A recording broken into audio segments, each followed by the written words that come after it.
Character number 4 the ಡ್ಯಾಂಡಿ.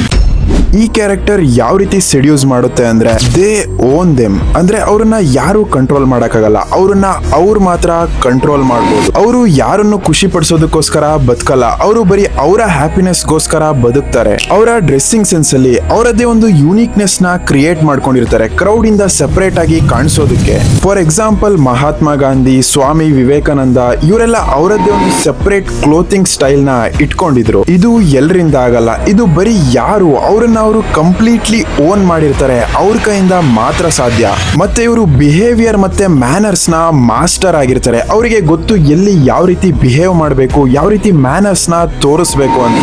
Confidence ಅನ್ನೋದು ಇವರ ರಕ್ತದಲ್ಲೇ ಇರುತ್ತೆ. ಅದು ಸ್ಟೇಜ್ ಮೇಲೆ ಹೋಗಿ ಮಾತಾಡೋದೇ ಆಗ್ಲಿ ಅಥವಾ ಪಬ್ಲಿಕ್ ಪ್ಲೇಸಸ್ ಅಲ್ಲಿ ಸ್ಪೀಚ್ ಕೊಡೋದೇ ಆಗ್ಲಿ, ಇವರು ಯಾರನ್ನೋ ಸ್ಯಾಟಿಸ್ಫೈ ಮಾಡೋಕೋ ಅಥವಾ ಇಂಪ್ರೆಸ್ ಮಾಡೋದಕ್ಕೂ ಇವರು ಬದುಕಲ್ಲ. ಮತ್ತೆ ಇವರದ್ದೇ ಒಂದು ಯೂನಿಕ್ ವಾಕಿಂಗ್ ಮತ್ತೆ ಟಾಕಿಂಗ್ ಸ್ಟೈಲ್ ನ ಕ್ರಿಯೇಟ್ ಮಾಡ್ಕೊಂಡಿರ್ತಾರೆ. ಇವರದ್ದೇ ಒಂದು ಆರಾನ ಕ್ರಿಯೇಟ್ ಮಾಡ್ಕೊಂಡಿರ್ತಾರೆ. ಈ ಪರ್ಸನ್ ಏನಾದ್ರೂ ನಮ್ಮ ಸರೌಂಡಿಂಗ್ ಅಲ್ಲಿ ಇದ್ರೆ ಆ ಆರಾನ ಮತ್ತೆ ಅವರ ಪಾಸಿಟಿವ್ ಎನರ್ಜಿನ ಫೀಲ್ ಮಾಡಬಹುದು. ಇವರನ್ನ ಫಿಮೇಲ್ ಅಲ್ಲಿ ಆಲ್ಫಾ ಫಿಮೇಲ್ ಮತ್ತೆ ಮೇಲ್ ಅಲ್ಲಿ ಸಿಗ್ಮಾ ಮೇಲ್ ಅಂತ ರೆಕಗ್ನೈಸ್ ಮಾಡ್ತಾರೆ. ಇದಾಗಿತ್ತು ಕ್ಯಾರೆಕ್ಟರ್ ನಂಬರ್ 4 ದ ಡ್ಯಾಂಡಿ. ಈ ಕ್ವಾಲಿಟೀಸ್ ಏನಾದ್ರೂ ನಿಮ್ಮಲ್ಲಿ ಮ್ಯಾಚ್ ಆಗ್ತಾ ಇದ್ರೆ ಕಮೆಂಟ್ ಅಲ್ಲಿ ತಿಳಿಸೋದನ್ನ ಮರಿಬೇಡಿ. ಅಥವಾ ನಿಮ್ ಸರೌಂಡಿಂಗ್ ಅಲ್ಲಿ ಯಾರಾದ್ರೂ ಈ ರೀತಿ ವ್ಯಕ್ತಿ ಇದ್ರು ಅಂದ್ರೆ ಅವರಿಗೆ ಶೇರ್ ಮಾಡೋದನ್ನ ಮರಿಬೇಡಿ. ಇದೇ ರೀತಿ ನೆಕ್ಸ್ಟ್ ಕ್ಯಾರೆಕ್ಟರ್ ಬಗ್ಗೆ ತಿಳ್ಕೋಬೇಕು ಅಂದ್ರೆ ಫಾಲೋ ಮಾಡೋದನ್ನ ಮರಿಬೇಡಿ.